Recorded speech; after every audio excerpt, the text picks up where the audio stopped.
கிறிஸ்துவுக்குள் பிரியமான சகோதர சகோதரிகளை, ஆண்டவராகிய இயேசு கிறிஸ்துவின் நாமத்தில் அன்போடு உங்களை நான் வாழ்த்துகிறேன். இந்த புதிய நாளுக்காக ஆண்டவரை துதிக்கிறேன். இந்த நாளிலும் ஆண்டவர் உங்களை ஆசீர்வதித்து நடத்துவாராக. இந்த நாளுடைய தியானத்திற்காக எடுத்துக்கொள்ளப்பட்ட பகுதி சங்கீதம் 24. ஏற்கனவே நான் சொன்னபடி சங்கீதங்கள் தீர்க்க தரிசன சங்கீதங்களாக இருக்கிறது என்பதை நான் உங்களுக்கு சொன்னேன். இந்த சங்கீதமும் தாவீதுடைய ஒரு தீர்க்க தரிசன சங்கீதம். இது வரப்போகிற கர்த்தராகிய இயேசு கிறிஸ்துவனுடைய அந்த மகிமையான பிரவேசத்தை குறித்து அது எழுதுகிறது. 3 பகுதியை பார்க்கிறோம். முதலாவது வசனத்தில் பூமியும் அதன் குடிகளும் கர்த்தருடையது என்பதை அவர் சொல்லுகிறத பார்க்கலாம். 2வது பகுதியில் யார் அவருடைய பரிசுத்த பர்வதத்திற்கு வர முடியும் என்பதை குறித்து எழுதுகிறார். 2வது வசனத்தில் இருந்து 6வது வசனம் வரை அதை நீங்கள் வாசிக்கலாம். யாருடைய பரிசுத்த பர்வதத்தில் பிரவேசிக்க முடியும் என்பதை நீங்கள் பார்க்கலாம்.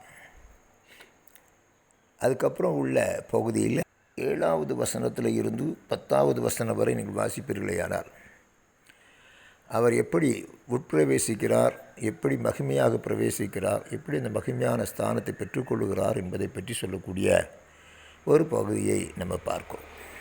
இந்த 2வது வசனத்தில் இருந்து இந்த 6வது வசனம் வரை உள்ள பகுதி நம்ம இயேசு கிறிஸ்துவின் இரத்தத்தினால் சுத்திகரிக்கப்பட வேண்டிய ஒரு அவசியத்தை சொல்லுகிறது. பரிசுத்தம் இல்லாமல் தேவ சந்நிதியில் நீங்கள் நானும் பிரவேசிக்க முடியாது என்பதை அந்த பகுதி ரொம்ப தெளிவாக சொல்லுகிறதை நீங்கள் பார்க்கலாம்.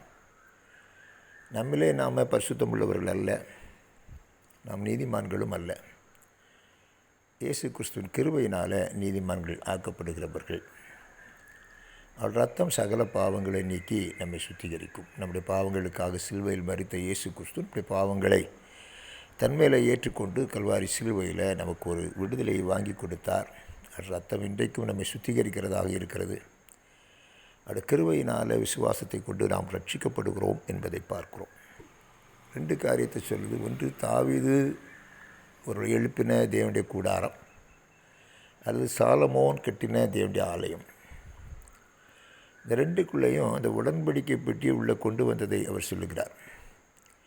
அந்த மகிமையான உடன்படிக்கை பெட்டி உள்ளே பிரவேசிப்பதற்கு, அது மகிமையின் ராஜா பிரவேசிப்பதற்கு வாசல்களை என்ன செய்யுங்க, உங்களோட தலைகளை உயர்த்துங்கள் அப்படின்னு சொல்கிறத நம்ம பார்க்குறோம்.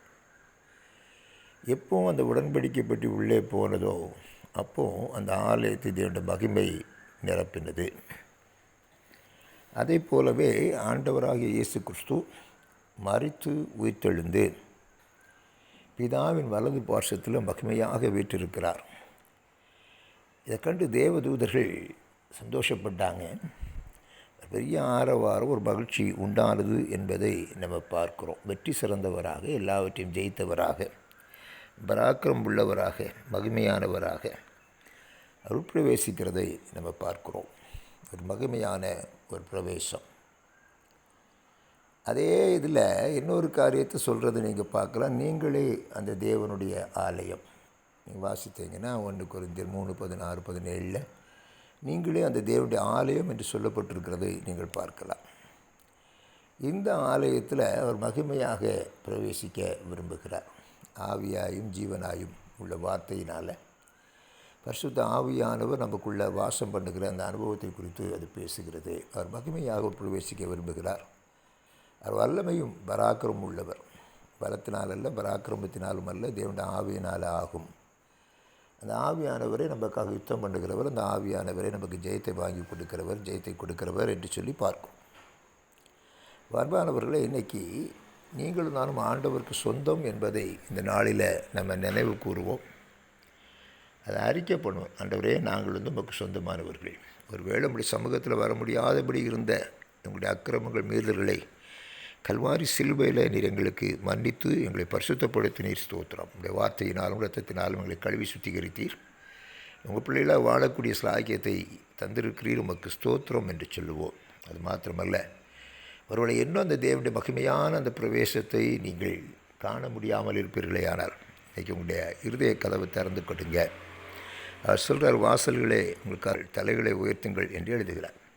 இன்றைக்கும் வாசலில் நின்று சிலர் வாசலில் நின்று கதவை தட்டி கொண்டே இருக்கிறேன். ஒருவன் சத்தத்தை கேட்டு கதவை திறந்தால் நான் உள்ளே பிரவேசிப்பேன் என்று சொல்லுகிறார். இன்றைக்கும் ஒரு சிலர் ஆண்டவரை வெளியே வைத்து ஆராதிப்பதை விரும்புகிறார்கள். தங்களுடைய தெய்வமாக ஒரு சிங்காசனத்தை இருதயத்தில் போட்டு அதில் அமர வைப்பதற்கு நிறைய பேருக்கு விருப்பம் இல்லை. அவர் என்ன விரும்புகிறார்னா, நம்முடைய இருதயத்தில் சிங்காசனத்தில் அமர வேண்டும் என்று விரும்புகிறார். ஒரு வேளை இன்னும் அப்படி ஒரு இடம் கொடுக்காமல் இருந்தீங்கன்னா, அந்த ராஜாதி ராஜா மகிமையின் ராஜாவுக்கு நாம் இடம் கொடுப்போம். அவர் மகிமையாக நம்மோடு கூட வாசம் பண்ணுவார் என்று சொல்லி பார்க்கிறோம். வாசல்களே உங்கள் தலைகளை உயர்த்துங்கள், அநாதி கதவுகளே உயருங்கள், மகிமையின் ராஜா உட்பிரவேசிப்பார். யார் இந்த மகிமையின் ராஜா? அவர் வல்லமையும் பராக்கிரமும் உள்ள கர்த்தர், அவர் யுத்தத்தில் பராக்கிரமுள்ள கர்த்தர் ஆமி என்று சொல்லி அவர் முடிக்கிறார். 10வது வசனம், யார் இந்த மகிமையின் ராஜா? அவர் சேனைகளின் கர்த்தரானவர், அவரே மகிமையின் ராஜா என்று சொல்லப்பட்டிருக்கிறது. அதனால் அந்த மகிமையின் ராஜா சிங்காசனத்தில் அமர வைப்போம். அவர் மகிமையாக நம்மளை வெளிப்படட்டும், மகிமையான காரியங்களை செய்யட்டும். அப்படிப்பட்ட கிருபைகளை கர்த்தர் நமக்கு தருவாராக. ஆமேன், ஆமேன்.